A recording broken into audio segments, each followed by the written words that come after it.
The massive Imperial diplomatic vessel emerged from hyperspace at the edge of Earth's solar system, its silver hull gleaming under the distant sunlight. The ship's size alone was meant to intimidate. Stretching over 5 kilometers in length, it dwarfed humanity's largest space stations. Inside the United Earth Defense Force headquarters beneath the Rocky Mountains, Admiral James Stone watched the alien vessel's approach on the main display. His weathered face remained calm, but his fingers drummed steadily on the command console. 20 years of military service hadn't prepared him for this moment. "All stations, report status," he ordered, his deep voice steady despite the tension. "Defense grid at full power, sir. All orbital platforms tracking the target. Ground-based missile systems ready. Space fleet in defensive formation around Earth and Mars colony." Stone nodded, satisfied with humanity's preparation. When their long-range sensors had detected the approaching ship 3 days ago, the entire solar system had mobilized for potential first contact. Now, that moment had arrived. "Open communications channel," Stone commanded. "Let's meet our new neighbors." The main screen flickered, revealing a tall figure in ornate silver-black armor. The alien's gray skin and elongated features marked it as clearly non-human, but its humanoid shape suggested a distant evolutionary connection. "I am Lord Commander Gray of the Galactic Empire," the alien announced, its translator converting its words to perfect English. "Your world has been chosen for integration into our glorious empire. Submit now, and the process will be peaceful." Stone's expression hardened. "This is Admiral James Stone of the United Earth Defense Force. We welcome peaceful contact with your civilization, but Earth is a sovereign world. We don't submit to anyone." Lord Commander Gray's features twisted into what might have been a smile.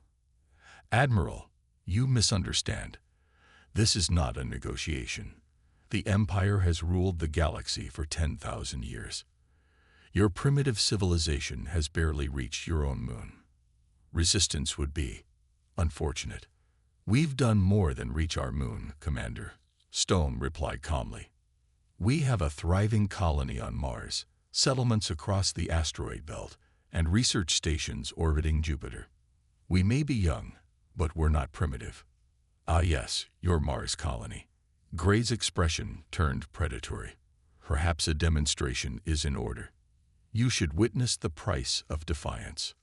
Before Stone could respond, multiple energy signatures flared from the Imperial vessel. Brilliant beams of light streaked across space, bypassing Earth's forces completely. Their target, the Mars colony.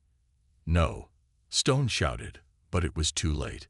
The beams struck the colony's protective dome, shattering it instantly. Emergency force fields activated, but they were never designed to withstand weapons of this magnitude. The command center erupted in chaos as reports flooded in.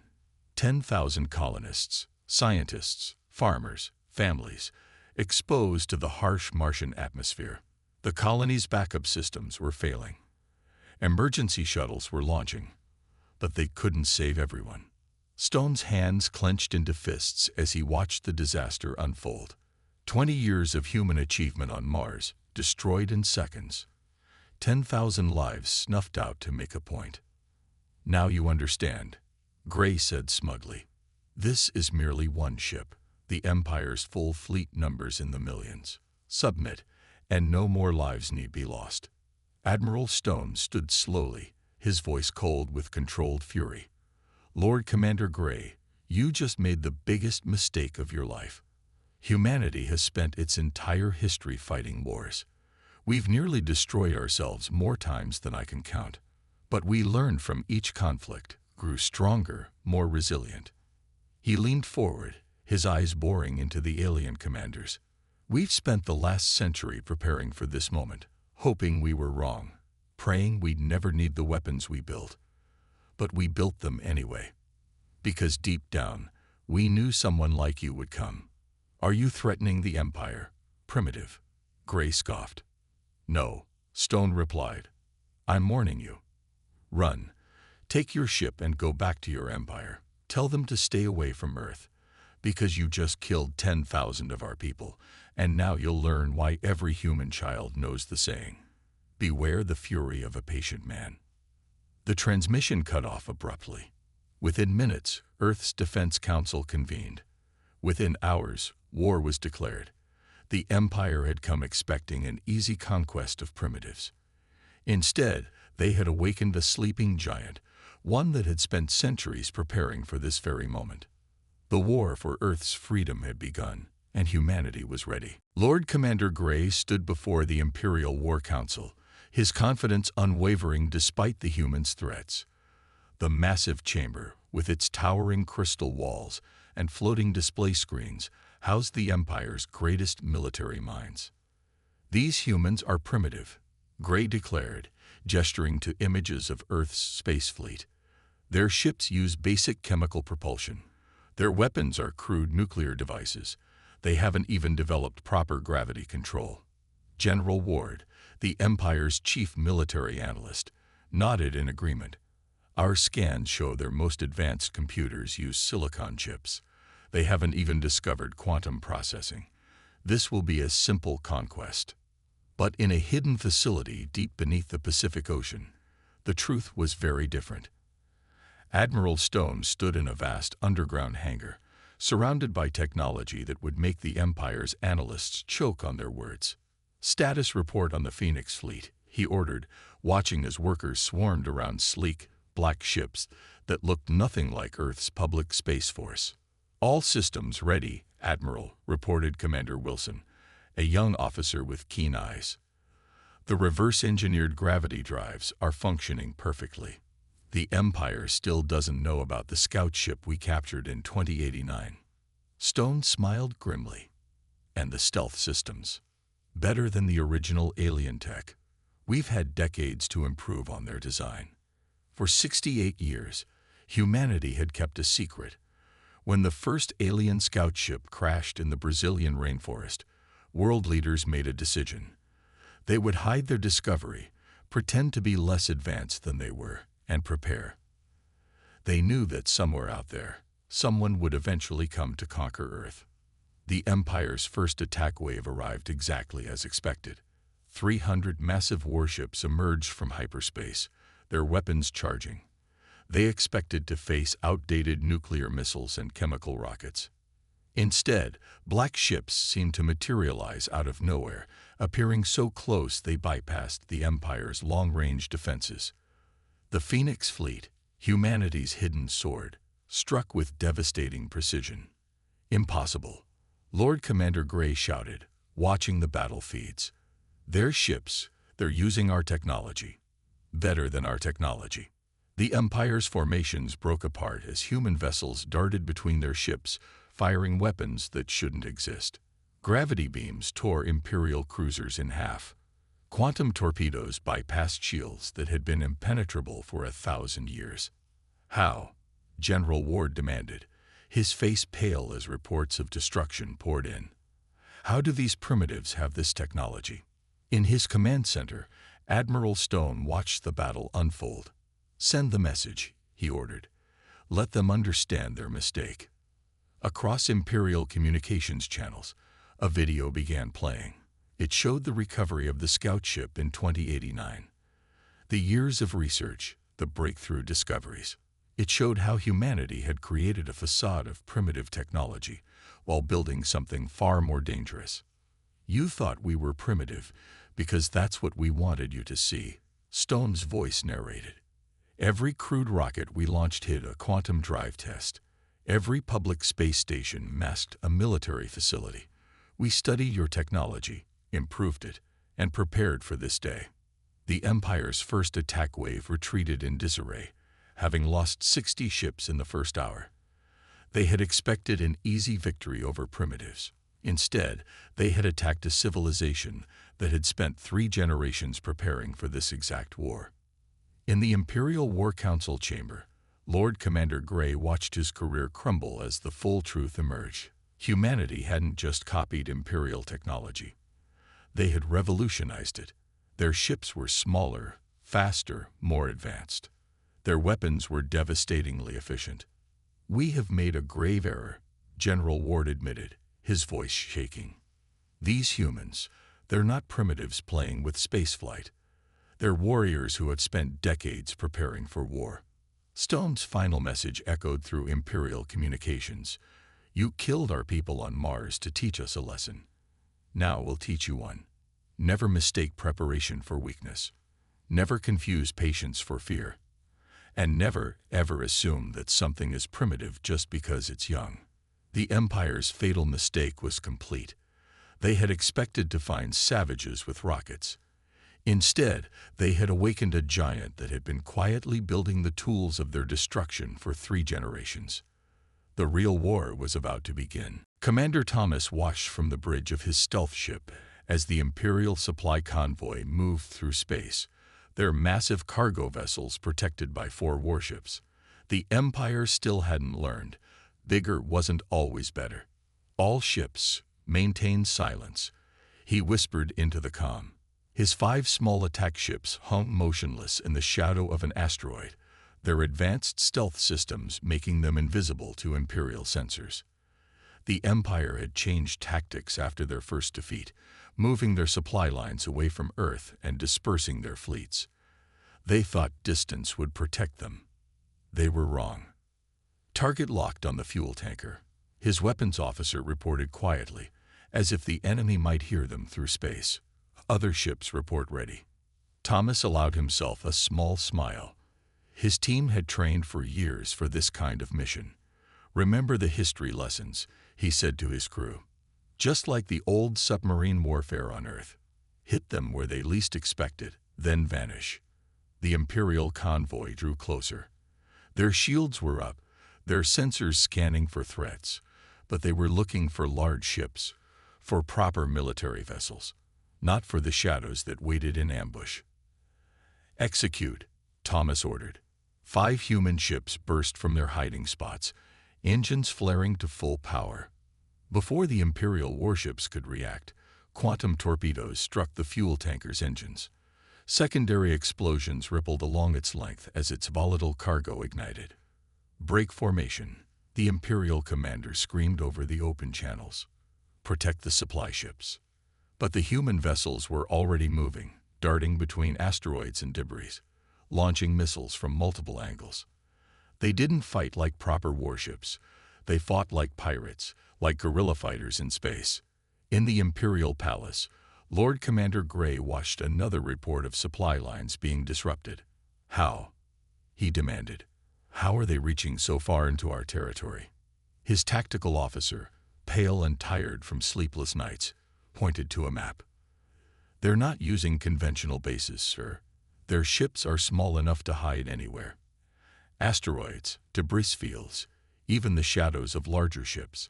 We can't predict where they'll strike.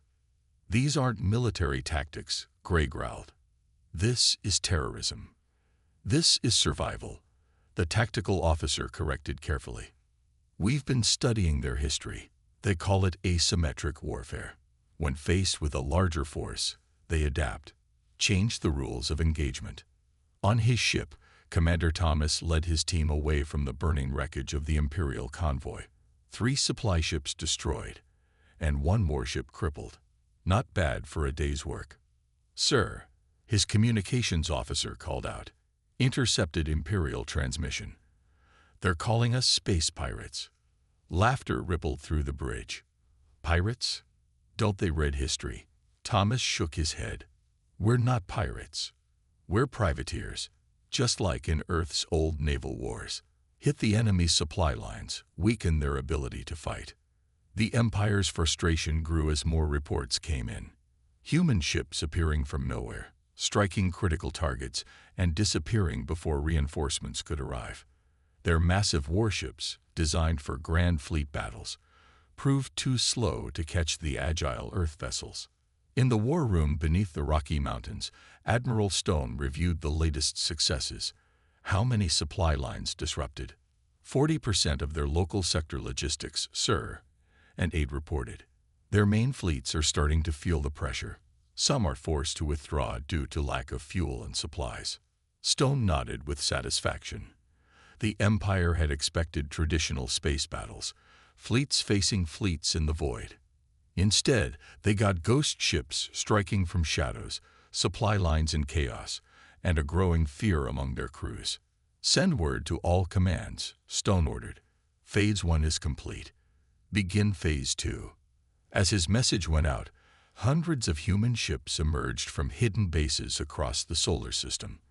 They had spent the last month learning the Empire's patterns, identifying their weaknesses. Now it was time to exploit them. Commander Thomas received the order with anticipation. His crew had proven that humans could fight and win in space. Now they would show the Empire why picking a fight with Earth had been their greatest mistake.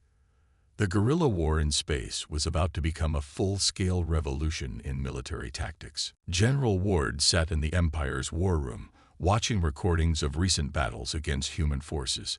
Something about their tactics bothered him. They seemed familiar, yet completely foreign to modern space warfare. "Play that last sequence again," he ordered, studying the movement of Earth's ships. The small human fleet had split into 3 groups, drawing Imperial forces into a carefully planned trap. It reminded him of something he'd read in the Empire's historical archives. An aide rushed in, carrying a datapad. "Sir, we've decoded more of their military communications. You need to see this." The display showed human commanders discussing battle plans, but they weren't just creating new strategies. They were adapting ancient ones. Desert Storm, Thermopylae, Trafalgar, Midway. General Ward read the strange names. What are these references? In his command ship near Jupiter, Admiral Stone was teaching exactly what those names meant. He stood before a holographic display, addressing his fleet commanders. "The Empire thinks space warfare is about technology and ship size," Stone explained, pointing to a simulation of their latest victory. "But warfare is about experience. Humanity has fought tens of thousands of battles across history. We've learned lessons written in blood." The display showed their ships executing a perfect pincer movement, trapping Imperial forces between 2 attack groups. "This," Stone pointed, "this is how Alexander the Great defeated larger armies. The same principles still work in space." "But Admiral," one of the younger commanders asked, "won't they adapt to our tactics?" Stone smiled grimly. "That's the beauty of human military history. We have thousands of years of tactics to draw from. While they're figuring out one strategy, we switch to another." Back in the Imperial War Room, General Ward was reaching the same conclusion. "Their entire history is warfare," he explained to his staff. "Look at these records. Every major human advancement came from military necessity. Their space program, born from a weapons race. Their medical technology, developed to save soldiers. Even their entertainment simulates combat. Surely they had times of peace?" An aide asked. "Yes," Ward replied.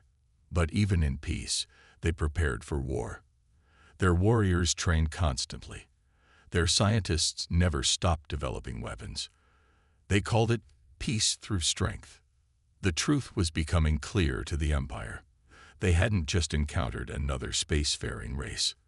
They had found a species that had evolved through constant conflict, whose every technological advancement was driven by the need to fight better, move faster, hit harder. On Earth, Commander Wilson led a training session for new ship captains. "The Empire's crews train for standard space combat," he explained. "But we train for everything. Desert warfare principles for asteroid fields, naval tactics for planetary approaches, urban combat strategies for space station assaults." He pointed to a display showing Imperial ship movements. "See how they always maintain proper military formation. That's their weakness. They fight by the book. We write new books every day." In orbit around Mars, humanity demonstrated this advantage. An Imperial fleet approached in perfect formation, expecting a traditional space battle. Instead, they found human ships using the planet's gravity to slingshot into attack positions, throwing off their careful calculations. "Impossible!" the Imperial commander shouted as his ship's targeting systems failed to track the erratic human movements. "No proper military force fights like this." "That's the point," His tactical officer realized too late. They don't fight like a military force. They fight like humans. Admiral Stone watched the battle from his command center, nodding with satisfaction. "Send the next message to Imperial Command," he ordered. Across Imperial communications, images began playing. Ancient battles from Earth's history, showing how humans had fought and adapted over thousands of years. The message was clear. Every tactic the Empire was struggling against had been perfected long before humanity reached space. "You thought we were primitives because we're young to space travel," Stone's voice narrated. "But we're not young to warfare. We've spent our entire history learning how to fight. Space just gave us room to show everything we've learned." General Ward understood finally. The Empire had spent generations becoming civilized, forgetting the art of true warfare. Humans had never stopped learning it. They hadn't just awakened a sleeping giant. They had awakened the galaxy's most experienced warriors. Deep within a secret facility on Earth's moon, Dr. Helen Roberts stared at her computer screen, her eyes wide with excitement. After months of analyzing Imperial communications, her team had found something. "Admiral Stone," she called through the secure channel. "We've cracked it. We can read their battle codes."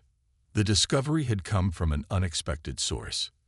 The Empire, so advanced in technology, had grown lazy with security. They hadn't changed their military codes in over a century. Why should they? No one had ever broken them before. "Show me," Stone ordered, his hologram appearing in her lab. Dr. Roberts displayed a complex series of symbols. Their entire command structure relies on these patterns. Ship movements, attack coordinates, fleet positions. We can read everything. Stone's expression remained calm, but his eyes sparkled. "How long until we can use this?" "We already are," she smiled. "Look at what's happening near Jupiter. In the space around Jupiter's largest moon, Ganymede, an Imperial fleet moved into attack position. They thought they were pursuing a retreating human force. In reality, they were sailing into a trap 60 years in the making." Commander Thomas watched from his flagship as the Imperial vessels followed the false retreat pattern. His ships had been broadcasting fake codes for hours, leading the enemy exactly where they wanted them. "All ships, maintain course," he ordered. "Let them think they're winning."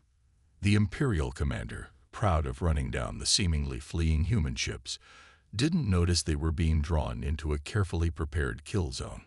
Humanity had spent decades studying Jupiter's intense magnetic field.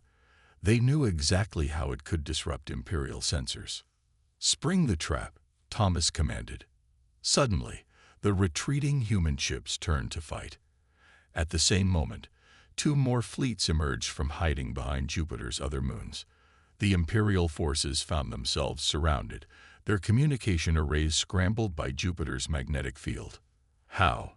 the Imperial commander demanded as his ships came under fire from 3 directions. "How did they know our attack pattern?"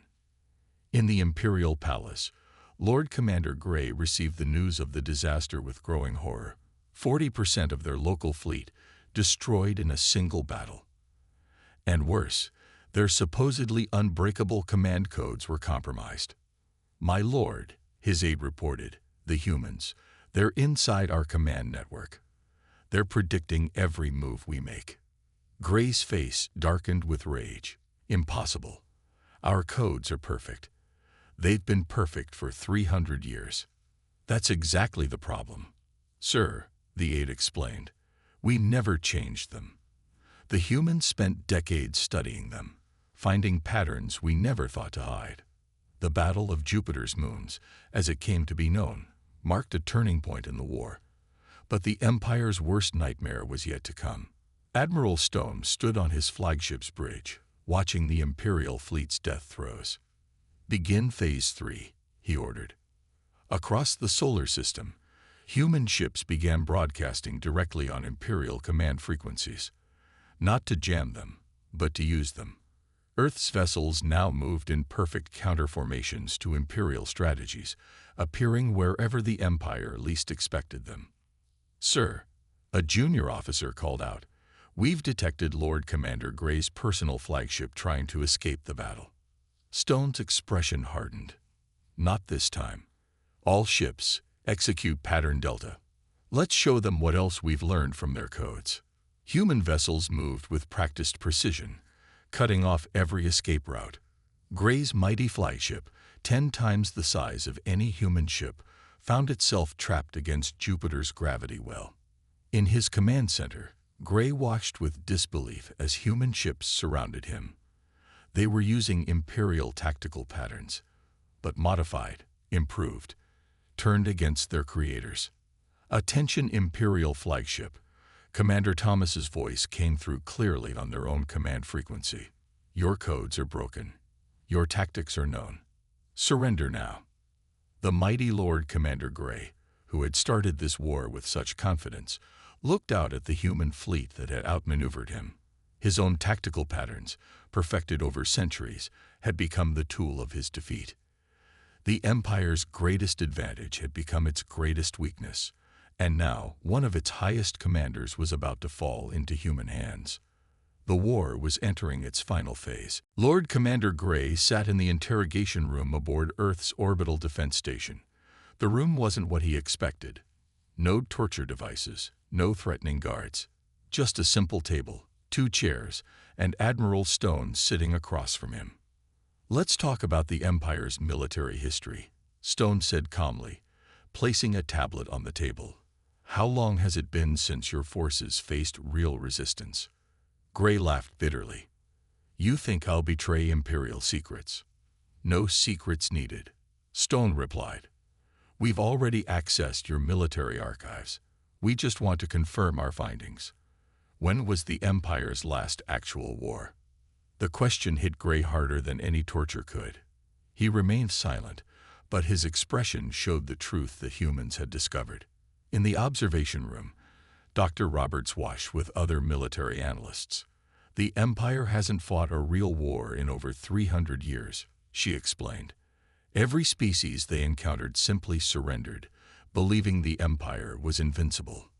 On the screen, Stone continued his conversation with Gray. "Your ships are bigger than ours. Your weapons are more powerful. But your tactics..." Stone shook his head. "Your tactics are ancient, unchanged, unpracticed." "We had no need to change." Gray finally spoke. "Every civilization bowed before our might. Every species recognized our superiority. Until you." Stone placed another tablet on the table, this one showing Earth's military history. "This is why we didn't bow. Look at it." Gray's eyes widened as he scrolled through the data. Thousands of wars, millions of battles, countless strategies developed, tested, and refined through centuries of conflict. "Impossible," he whispered. "These numbers, the casualties. How did you survive this?" "We survived because we had to," Stone answered. "Each war taught us something new. Each battle made us stronger. While the Empire grew comfortable in its power, humanity was forged in endless conflict." In the Imperial Palace, the War Council received Gray's interrogation data with growing horror. The humans weren't just fighting back. They were teaching the Empire warfare it had forgotten. "Look at this," General Ward pointed to a battle analysis. "Their ships are smaller because they learned warfare isn't about size. It's about maneuverability. Their weapons are weaker individually, but coordinated perfectly because they learned no single weapon wins a war." The Council watched recordings of Earth's battles. Human ships moving in formations developed from ancient cavalry tactics. Attack patterns based on guerrilla warfare from countless revolutions. Space combat principles derived from thousands of years of aerial and naval battles. "We didn't just find another civilization," Ward concluded. "We found the galaxy's greatest warriors, and we made them angry."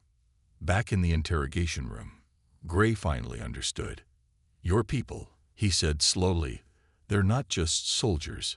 Your entire history is warfare." Stone nodded. "Not by choice. We wanted peace. We still do. But we learned the hard way. Peace comes through strength and readiness." "The Empire." Gray hesitated. We've grown weak, comfortable. Our strength was an illusion maintained by others' fear.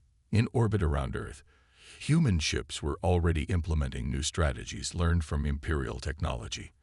They combined Earth's ancient military wisdom with advanced alien science, creating something entirely new. Commander Thomas led a training squadron, demonstrating these hybrid tactics. The Empire gave us faster engines, he told his pilots. We taught those engines to dance like World War I fighters. They gave us quantum torpedoes. We taught those torpedoes to swarm like ancient arrows. Gray watched recordings of these exercises from his holding cell. You're not just beating us, he realized. You're evolving beyond us. We're doing what humanity has always done, Stone replied. Learning, adapting, growing stronger. The Empire's greatest realization wasn't just that they were losing the war. It was understanding that humans would never stop improving, never stop learning, never become complacent like they had. In the Imperial Palace, the War Council reached the same conclusion. They hadn't just started a war. They had awakened a sleeping giant and filled it with terrible resolve. The final question wasn't whether the Empire would lose. It was whether they could survive what they had created. The combined human fleet hung in space near Saturn's rings, a display of power unlike anything the galaxy had seen before. Ships of every size, from tiny fighters to massive carriers, all incorporating the best of human ingenuity and Imperial technology. Admiral Stone stood on his flagship's bridge, watching the Imperial delegation approach. After months of war, the Empire had finally requested peace talks. All ships, maintain position, he ordered. Let them come to us. The Imperial diplomatic vessel was massive, decorated with the symbols of their 1,000-year rule. But now it moved cautiously, respectfully, through the human formation. They had learned their lesson about underestimating Earth. In the meeting chamber, Stone faced the Imperial High Council's representatives. Through the viewport behind them, Earth's fleet stretched out like stars against the darkness. You understand why we chose this location? Stone asked. Saturn's rings are made of broken fragments, much like what's left of your invasion fleet. The Imperial diplomats shifted uncomfortably. Their casualties in the war had been devastating. 40% of their local fleet destroyed, hundreds of supply lines disrupted, their unbreakable codes broken, their supposedly invincible reputation shattered. We are prepared to discuss terms, the lead diplomat announced. Stone activated a holographic display. These are our requirements. First, recognition of Earth and the entire solar system as independent territory. Second, unrestricted access to Imperial trade routes. Third, exchange of scientific and technological knowledge. And in return, the diplomat asked cautiously, in return, you get peace. Stone's voice was firm, and something more valuable. Our warning. The display changed, showing scenes from Earth's history, ancient battles, modern wars, the endless cycle of conflict and innovation that had forged humanity. This is who we are, Stone explained. We fought ourselves for thousands of years. Each war taught us something new. Each peace made us stronger. We don't want to fight, but we never forgot how. Commander Thomas entered the chamber, carrying the data crystal. Our gift to the Empire, he said, placing it on the table. A complete history of human warfare. Study it. Learn from it. Understand why we survived. The Imperial diplomats watched in silence as the crystal projected images of Earth's military evolution. Stone's voice narrated the display. We developed nuclear weapons, then learned to live with them. We created biological warfare, then built defenses against it. We split atoms for war, then harnessed them for peace. Every terrible weapon we made taught us the value of peace. In the Imperial Palace, the High Council reviewed the peace terms. General Ward, now their chief military advisor, spoke firmly. Accept their terms, he urged. These humans, they're different. They don't seek conquest.